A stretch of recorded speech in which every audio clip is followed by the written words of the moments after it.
नमस्कार दोस्तों, आज के इस वीडियो में बात करने वाले हैं पवनों के द्वारा निर्मित स्थलाकृतियों के बारे में। तो जियोमॉर्फोलॉजी की श्रृंखला में आज के इस वीडियो में पवनों के द्वारा निर्मित स्थलाकृतियाँ, दरअसल बात करेंगे पवनों के द्वारा निर्मित स्थलाकृतियों में। तो पवनों के द्वारा जो निर्मित स्थलाकृतियाँ होती हैं वो खास करके हमें रेगिस्तानी प्रदेशों में ज़्यादा देखने को मिलती हैं। वहीं पर हमें ज़्यादा इस तरह की क्रिया होती है पवनों के द्वारा जो काफ़ी प्रभावशाली होती है, इस वजह से वहाँ पर आकृतियाँ बहुत सारी देखने को मिलती हैं। पवनों के द्वारा आकृतियों में जब देखेंगे तो एक होती है निक्षेपात्मक, दूसरी अपवर्तनात्मक आकृतियाँ हमें देखने को मिलती हैं। तो कैसे कैसे आकृतियाँ बनती हैं उनकी बात करेंगे, और जो शुष्क प्रदेशों में जो पवनों के द्वारा जो आकृतियाँ बनती है और पवन को प्रभावित करने वाले कारकों की हम चर्चा करेंगे। पीछे कुछ डायग्राम बने हुए हैं जिनके जरिए हम आपको बताने की कोशिश करेंगे। आइए देखते हैं। सबसे पहले बात करेंगे पवन के कार्य अर्थात स्थलाकृतियों के बारे में। तो पवन के अपर्दन को, जो पवन अपर्दन वगैरह करती है, उनको प्रभावित करने वाले कौन कौन से कारक हैं उनकी बात करेंगे। तो हम देखेंगे तो प्रभावित करने वाले कारकों में बात करेंगे तो पवन वेग है कि हम देखेंगे सबसे पहले कि जो पवन है वो किस रफ्तार से चल रही है, उसमें वेग कितना है। तो अगर ज़्यादा वेग वाली होगी तो ज़्यादा अपर्दन करेगी, कम वेग होगा तो कम अपर्दन करेगी। अर्थात पवन का वेग डिपेंड करता है वहाँ की जलवायु कैसी है, ये डिपेंड करेगा कि वहाँ की जलवायु कैसी है। क्योंकि मैंने बात किया कि शुष्क प्रदेशों में, तो शुष्क प्रदेशों में बात करेंगे तो पानी वगैरह का ज़्यादा इफेक्ट नहीं रहता है, इस वजह से यहाँ पर ज़्यादा हवा का जो प्रभाव रहता है ज़्यादा, तो मौसम शुष्क बना रहता है। चट्टानें जो है वो काफ़ी ज़्यादा चूड़ के रूप में बन जाती है और काफ़ी ज़्यादा। और बात करेंगे अगर जो रेगिस्तानी प्रदेशों की बात करें तो वहाँ पर अगर जो मान लीजिए कभी कदार थोड़ी बहुत बारिश वगैरह हो जाती है, तो बारिश होने से क्या होता है कि गर्म चट्टानों के ऊपर पानी पड़ता है तो चट्टानें क्या होती हैं, टूटने लग जाती हैं। तो जलवायु का भी मुख्य योगदान है। अगर जैसी जलवायु होगी उस तरीके से वहाँ पर, क्योंकि रेगिस्तानी प्रदेशों में शुष्क जलवायु पाई जाती है, इसलिए वहाँ पर जो वायु है उसको द्वारा अपर्दन काफ़ी ज़्यादा हो जाता है। तो याद रखिएगा, शैलों की संरचना के ऊपर डिपेंड करेगा कि कैसे अपर्दन की क्रिया प्रभावित कैसे होती है, उसकी बात करेंगे। तो अगर जो सेल की जो मैंने बात किया संरचना पे, तो सेलों की संरचना का मतलब अगर जो चट्टान, मतलब कोई चट्टान है, अगर जो वो खुरदरी नहीं है, बिल्कुल सपाट है, तो उस पर ज़्यादा अपर्दन जल्दी नहीं हो पाएगा। और चट्टान में नुकीली है, दरारें हैं, तो उसमें ज़्यादा अपर्दन ज़्यादा होने के चांस रहेंगे। तो कहने का मतलब यही है कि सेलों की संरचना भी डिपेंड करती है। नेक्स्ट है रेत एवं धूल कण की मात्रा। अगर जो पवन में रेत और धूल कण की मात्रा है तो वो सीधी बात है कि वो अपर्दन ज़्यादा करेगी। जो मात्रा नहीं रहेगी तो फिर अपर्दन की क्रिया ज़्यादा नहीं हो पाएगी, क्योंकि अगर जो सिर्फ हवा चलेगी तो उतना अपर्दन नहीं होगा। लेकिन अगर जो उसमें रेत है, धूल के कण हैं, अगर इसमें विद्यमान है तो वो क्या करेंगे, चट्टान से टकराएंगे, टकराने के बाद में फिर वो अपर्दन करेंगे। तो वो इस तरह की आकृतियाँ बनती हैं। बात करेंगे निर्मित स्थलाकृतियों पे प्रभावित करने वाले कारक हैं, ये आप याद रखेगा। निर्मित जो स्थलाकृतियाँ हैं उसमें हम बात करेंगे तो अपर्दनात्मक और निक्षेपात्मक है। अपर्दनात्मक की बात करेंगे तो पवन गर्त, इंसेलबर्ग, मशरूम रॉक, भूस्तंभ, zeugen, yardang, dry crater, ventifact, जालीदार सिरा, मीसा बूटे।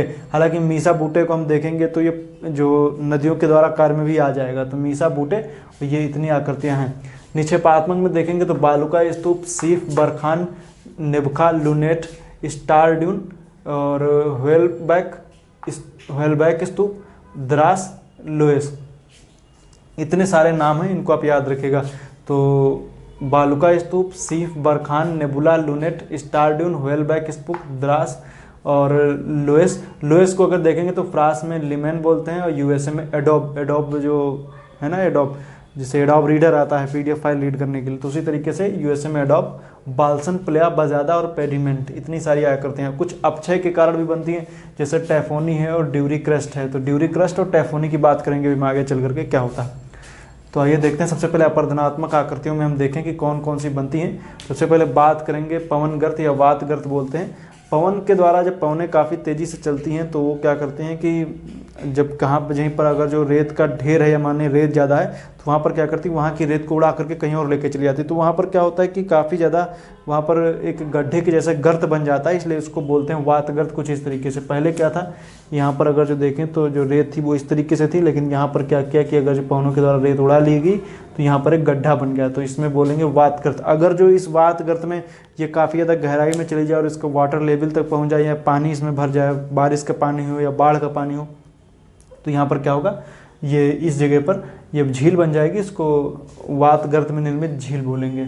इंसेलबर्ग की बात करेंगे तो इंसेलबर्ग अगर जो किसी रेगिस्तानी क्षेत्रों में जो ऊंचे उठे हुए छोटे छोटे, जो एक तरीके से कह सकते हैं कि आपको चट्टानें छोटी छोटी उठी हुई दिखें तो रेगिस्तानी प्रदेशों में, तो उसको बोला जाता है इंसेलबर्ग। छोटी छोटी चट्टानें आपको रेगिस्तानी क्षेत्र में दिखती हैं, उनको इंसेलबर्ग बोलते हैं। फिर हम मशरूम रॉक की बात करेंगे। मशरूम रॉक ये मशरूम की जैसे दिखेगा, ऊपर की चट्टान इसमें कठोर है, नीचे की कमजोर है, तो नीचे की चट्टान का अपर्दन हो गया और ये क्या हुआ, एक मशरूम की जैसे दिखने लगा। इसको बोलते हैं मशरूम रॉक, तो इसको याद रखिएगा।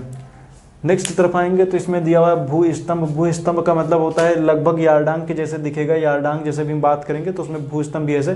भू स्तंभ का मतलब यही है कि एक स्तंभ के जैसा हो, उसके आसपास की जो जो चट्टानें हैं वो उनका अपर्दन हो जाए और एक खड़ा हुआ एक स्तंभ दिखने लगे, उसको हम लोग बोलते हैं भू स्तंभ। आसपास की कमजोर चट्टानें और बीच की मजबूत चट्टान, उसको बोलेंगे भू स्तंभ। आइए बात करते हैं ज्यूजन की।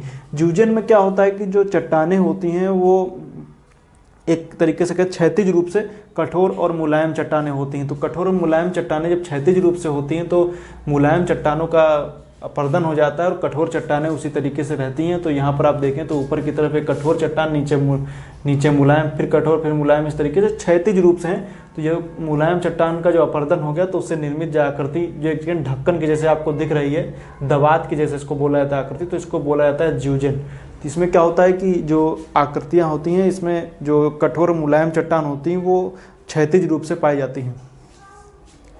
फिर बात करेंगे यारडांग की। तो यारडांग में जब देखेंगे तो इसमें जो ज्यूजन का ठीक उल्टा होता है। ज्यूजन में जो आकृतियाँ होती हैं, इसमें जो बात करेंगे जो इसमें चट्टानें पाई जाती हैं वो कैसी होती हैं, क्षैतिज होती हैं। इसमें क्या होती हैं, ऊर्ध्वाधर पाई जाती हैं, वर्टिकल पाई जाती हैं। एक के बाद एक चट्टान इस तरीके से आपको देखने को मिलेगी, एक इस तरीके से, एक से।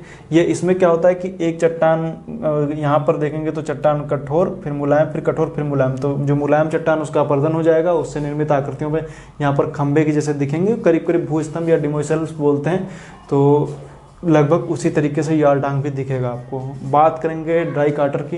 ड्राई काटर में बात करेंगे तो 3 फलकों के द्वारा त्रिभुजाकार निर्मित आकृति होती है, जिसमें 3 फलक होते हैं, उनको बोला जाता है ड्राई काटर। उनको क्या बोला जाता है, ड्राई काटर। अब जैसे मैंने आपको बता दूं कुछ इस तरीके से करीब आपको ड्राई काटर देखने को मिलेगा। कुछ इस तरीके से ड्राई काटर आपको देखने को मिलेगा। ड्राई काटर इस तरीके से आपको ड्राई काटर त्रिभुजाकार आकृति होती। और जब इसमें जब मतलब कि अगर जो बात करेंगे कि अगर जो इसमें फलकों की संख्या 8 हो जाए, मतलब 8 फलक हो जाएं और जो काफ़ी ज़्यादा 8 फलकों वाली जो संरचना हो जाए तो उसको बोला जाता है वेंटीफैक्ट। वेंटीफैक्ट में 8 फलक होते हैं, ड्राई काटर में 3 होते हैं। जालीदार सिरा की बात करेंगे या स्टोन लेटिस की बात करेंगे तो इसमें बात करें तो जो इसमें मान लीजिए कोई चट्टान है, चट्टान में जब बार बार अपर्दन होने की वजह से या कहें कि वहाँ पर पवन जब टकराती है तो उसमें क्या होता है कि उसमें छेद हो जाते हैं। छेद होने के बाद में क्या होता है कि उस जो सिरा मतलब कि जो चट्टान है उसमें आर पार छेद हो जाते हैं। जाली नुमा जब छेद हो जाते हैं तो उसको बोला जाता है जालीदार सिरा। मीसा बोटे। किसी पठार का जब ऊपरी हिस्सा समतल हो जाता है, ऊपरी जो हिस्सा समतल हो जाए, किसी पठारी क्षेत्र का ऊपर का हिस्सा समतल हो तो उसको और बोला जाता है मीसा। और मीसा का छोटा रूप बूटे होता है। जैसे ये है पठार का ऊपरी हिस्सा जो समतल होता है उसको बोलते हैं मीसा, और जो ये उसकी का छोटा रूप जो जिसका ऊपरी हिस्सा समतल हो उसको बोलते हैं बूटे। ये कह सकते हैं एक तरीके से पठार का कटा हुआ हिस्सा है मीसा है। एक तरीके से पठार जो ऊपर का हिस्सा क्या हो समतल होता है तो उसको मीसा बूटे बोलते हैं। अक्षय के द्वारा दोस्तों कहीं कहीं पर क्या होता है, अक्षय के द्वारा भी निर्मित आकृतियां बन जाती हैं तो उनको क्या बोलते हैं, उनको अक्षय के द्वारा निर्मित आकृतियों में। इसमें हालांकि ऐसा नहीं कि इसमें पूरी तरीके से पवनों का योगदान होता है, इसमें पानी का भी योगदान इसमें देखने को मिलता है। अब बात करेंगे अक्षय में, जैसे टैफोनी है, प्रश्न आ जाता है टैफोनी कहाँ निर्मित आकृति, तो मरुस्थल प्रदेशों में या बारिश वगैरह भी होती है उसमें भी इस तरीके से, लेकिन होती मरुस्थल के प्रदेशों में इस तरीके से ये बनती है। तो टैफोनी में होता यही है कि टैफोनी भी एक तरीके से ये जो जालीदार सिरा है उसी तरीके के आपको देखने को मिलेगा। यहाँ पर क्या होता है कि जो खनिज लवण होते हैं वो सब हट जाते हैं और वहाँ पर जो चट्टानों में क्या होते हैं काफ़ी ज़्यादा होल दिखने लगते हैं, उससे निर्मित आकृति को भी क्या बोलते हैं, टैफोनी बोलते हैं। ड्यूरी क्रस्ट में क्या होता है, अगर जो जल ज़्यादा काफ़ी ज़्यादा किसी क्षेत्र में जल का एक जमाव हो जाए और जल के जमाव की वजह से क्या होगा है जो खनिज लवण होते हैं वो नीचे की तरफ क्या होते हैं बैठ जाते हैं, काफ़ी नीचे आ जाते हैं। और जब खनिज लवण काफ़ी नीचे आ जाते हैं तो एक कह सकते हैं ऊपर की लेयर से जो नीचे में काफ़ी ज़्यादा इकट्ठा हुए जो खनिज लवण होते हैं उनसे इकट्ठा हो जाते हैं तो उनसे निर्मित आकृति को बोलते हैं ड्यूरी क्रस्ट बोला जाता है। तो क्या बोलते हैं, ड्यूरी क्रस्ट। काफ़ी ज़्यादा दबाव के जरिए जो होते हैं कि जो खनिज लवण नीचे आने की वजह से क्या होता है उससे निर्मित आकृति को बोलते हैं ड्यूरी क्रस्ट। बालुका स्तूप जो जान ही रहे हैं, बालुका स्तूप का मतलब बालू के स्तूप जो ड्यून बनते हैं उनको बालुका स्तूप कहते हैं। जो रेगिस्तानी प्रदेशों में ऐसा होता है कि जब कोई मान लीजिए जैसे पवन चलती तो अपने साथ रेत उड़ा करके लेके आती, जैसे मैंने भी बताया था जो पवन गर्त था तो उड़ा करके पवन कहीं पर भी उनको जमा भी करती, डिपॉजिट भी करेगी, तो उससे निर्मित आकृति को हम लोग क्या बोलते हैं, सैंड ड्यून। जिस तरीके से सैंड ड्यून बोलते हैं, क्या है ये, बालू का स्तूप है। अब बालू का स्तूप में भी हम दो तरीके के प्रकार पढ़ेंगे, एक होगा सीफ होगा, बरखान होगा, निबखा, लूनेट, स्टार ड्यून, व्हेलबैक, द्रास, सभी आइए उनके बारे में हम देखते हैं। दरअसल बरखान जो होता है वो पवन की दिशा के एक तरीके से कह सकते हैं, अगर जो पवनों की दिशा इस तरीके से होती तो उस पर निर्मित होते हैं। तो पवन की दिशा के इसमें दो श्रृंग निकले होते हैं दूसरी तरफ, तो इस तरफ से पवन चलती, दूसरी तरफ डिपॉजिट होता जाता है यहाँ पर, और इससे निर्मित यहाँ पर दो सींगों की जैसे आकृति बन जाती, उसको बोलते हैं बरखान। उसको क्या बोला था, बरखान। लेकिन जो ये सैंड ड्यून बन रहे हैं, अगर जो ये सैंड ड्यून किसी झाड़ियों के पीछे बनते हैं, किसी सैंड ड्यून, जो बरखान भी सैंड ड्यून ही है, अगर जो किसी झाड़ी के पीछे बने, कोई छोटी मोटी झाड़ियाँ वगैरह पाई जाती हैं तो वहाँ पर उनके पीछे बनने लगे, तो उसको बोला जाता है निबखा। तो याद रखिएगा, निबखा और बरखान दोनों इंपॉर्टेंट है, निबखा बोलते हैं, तो उसको याद रखिए क्या होता है, निबखा होता है। तो निबखा, अब बरखान हो गया, निबखा हो गया। अब बात करेंगे जो इसके बाद में आएगा, स्टार ड्यून, लूनेट, व्हेलबैक स्तूप, उनके बारे में हम आइए देखते हैं। तो क्या है ये सब, आइए उनके बारे में हम लोग देखते हैं क्या कौन सा होता है। उसके बाद बात करेंगे निबखा के बाद में लूनेट की। तो लूनेट क्या होता है, दरअसल बात करेंगे जब ये जो बनती है जो नव चंद्राकार आकृति बने रेगिस्तानी प्रदेशों में, जब कोई नव चंद्राकार नई नई आकृति बनती है, नव चंद्राकार आकृति बनती है, तो उसको लूनेट बोला जाता है। जो नई आकृति बनती है, लूनेट चलयमान होती है, एक जगह से दूसरी जगह ये जाते रहते हैं। स्टार ड्यून की बात करेंगे तो आखिर स्टार ड्यून क्या होता है, तो स्टार ड्यून का मतलब कि एक तरीके से कह सकते हैं कि किसी ड्यून पर, मतलब कि जो स्तूप है उसको इस तरीके से हो कि मतलब उसके चारों तरफ से, उसकी तरफ ढलान आपको चारों तरफ से दिखे। मतलब कि जैसे बरखान में हम देख रहे थे दो तरफ ढलान थी, लेकिन इसमें जब चारों तरफ से ढलान हो, जैसे भी हम बात करें कुछ इस तरीके से मैंने बताया, इसको इस तरीके से रख लीजिए और इस पर आप इधर से भी चढ़ सकते हैं, इधर से भी, मतलब चारों तरफ से चढ़ जाए उसके ऊपर, मतलब सब तरफ से ढलान हो, तो उसको बोला जाता है स्टार ड्यून। मतलब कि जो स्टार ड्यून बोला जाता है, मतलब चारों तरफ से ढलान होती है, स्टार के जैसे दिखता है, उसको स्टार ड्यून बोलते हैं। और व्हेलबैक स्तूप की बात करेंगे तो आइए देखते हैं। व्हेलबैक, अगर जो कोई मोटी रेत से निर्मित होता है, अगर जो कोई स्तूप मोटी रेत से निर्मित हो तो उसको बोलते हैं व्हेलबैक स्तूप। और उसी मोटी जो रेत से निर्मित है उसका जो बड़ा रूप होता है उसको द्रास बोलते हैं। द्रास क्या होता है, उसका बड़ा रूप द्रास कहलाता है। फिर हम बात करेंगे आखिर सीफ क्या होता है, उसकी बात करेंगे। तो सीफ, इसमें हालांकि ऊपर लिखा हुआ है सीफ, तो सीफ की बात करेंगे।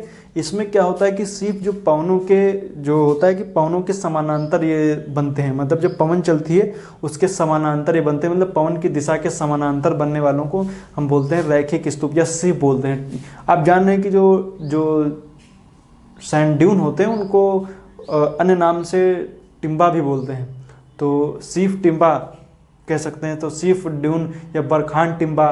तो इस तरीके से सीफ जो होते हैं वो जो पवन चलती है उनके सीधी लाइन में होते हैं, पवन के समानांतर बनते हैं, उनको सीफ या रैखिक बोलते हैं। लीनियर पोजीशन में होते हैं, उनको रैखिक बोलते हैं।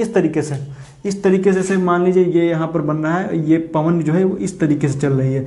अब जो दो पवनें चलती हैं उनके बीच में जो गैपिंग, मतलब एक ये सैंड ड्यून ये हो गया, एक सैंड ड्यून ये हो गया, उनके बीच में जो गैप आपको दिखता है उसको बोलते हैं मतलब जो सहारा का मरुस्थल, उसमें उनको बोला जाता है गासी।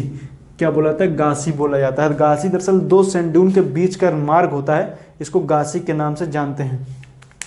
अब इसमें और जब आएंगे तो हमें देखने को मिलेगा कि लोहेस का मैदान दरअसल बात करेंगे कि अगर जो कहीं पर रेत का जमाव हो जाता है, मुलायम मिट्टी जो होती है रेत का जमाव होता है, तो उसको बोलते हैं लोहेस का मैदान, जैसे चीन का लोहेस का मैदान है। और बात करेंगे तो फ्रांस में इसको लीमेन बोलते हैं, यूएसए में जो मिसिसिपी मिसौरी के आसपास के क्षेत्रों में उसको एडोब के नाम से जाना जाता है। तो लोहेस का मैदान है, लोहेस मिट्टी के निक्षेप से जो निर्मित आकृति को हम लोग क्या बोलते हैं, पवनों के द्वारा निर्मित आकृति है, इसको बोलते हैं लोहेस। फ्रांस में लीमेन, यूएसए में एडोब, दोनों याद रखिएगा, हो सकता है कोई प्रश्न इसमें आ ही जाए।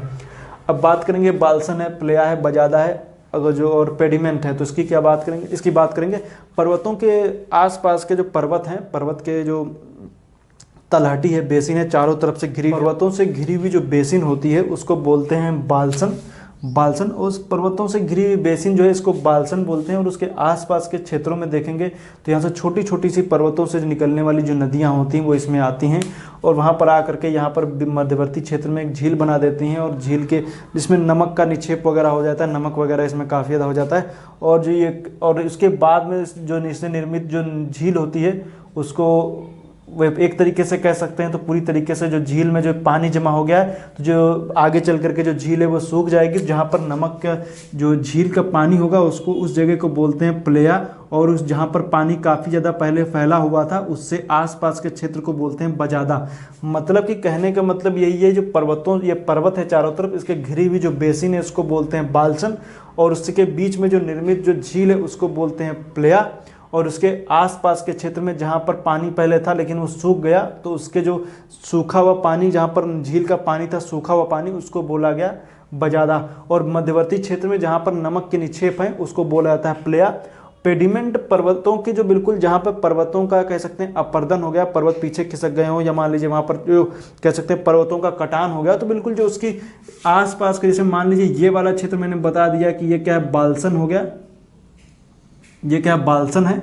और उसके बाद में देखेंगे तो ये जो ये वाला हिस्सा हो गया बाल्सन, मतलब ये वाला हिस्सा, और जो ये वाला हिस्सा हो गया बजादा, और ये मध्यवर्ती क्षेत्र हो गया प्लेया, और जो ये जो उसके आसपास का क्षेत्र हो गया इसको बोलेंगे पेडिमेंट। तो ये हो गया पेडिमेंट, बाल्सन, प्लेया, बजादा, पेडिमेंट। उम्मीद करता हूँ आप लोग समझ गए होंगे। ये हो गया सैंड ड्यून, वो सब मैंने बता दिया है, बूटे भी हो गया, सब कुछ मैंने इसमें बता दिया है। उम्मीद करता हूँ आपको चीज़ें समझ में आ गई होंगी, सब कुछ मैंने इसमें बता दिया, अब इसमें कुछ बचा नहीं है। और टेफोनी, ड्यूरी क्रस्ट, हालांकि ये सब ज़्यादा इससे प्रश्न नहीं आएंगे आपसे, बस यही आ सकता है कि ड्यूरी क्रस्ट क्या होता है, टेफोनी क्या होता है, ये आपको बताने के लिए प्रश्न कभी आ सकता है। बस अब और ज़्यादा इससे प्रश्न आपको मिलेंगे नहीं, बाकी के तो सब यही इंपॉर्टेंट है, इन्हीं से आपको प्रश्न मिलेगा। सीफ टिम्बा क्या है, निबखा क्या है, लुनेट क्या है, स्टारड्यून क्या है। तो अब जैसे मैंने भी बताया आपको, बाल्सन हो गया, प्लेया हो गया, बजादा हो गया, ये सब मैं पहले ही वीडियो में ये सब बता चुका हूँ। ये सब मैंने इससे पहले वीडियो बनाई थी, लेकिन ये अपग्रेडेड वर्जन है, इसमें बहुत सारी नई नई चीज़ें हमने इसमें बताई हैं, बहुत सारी नई नई आकृतियाँ हैं जिनको आप लोग पढ़िए। तो उम्मीद करता हूँ वीडियो आपको अच्छा लगा। वीडियो देखने के लिए आपका बहुत बहुत धन्यवाद।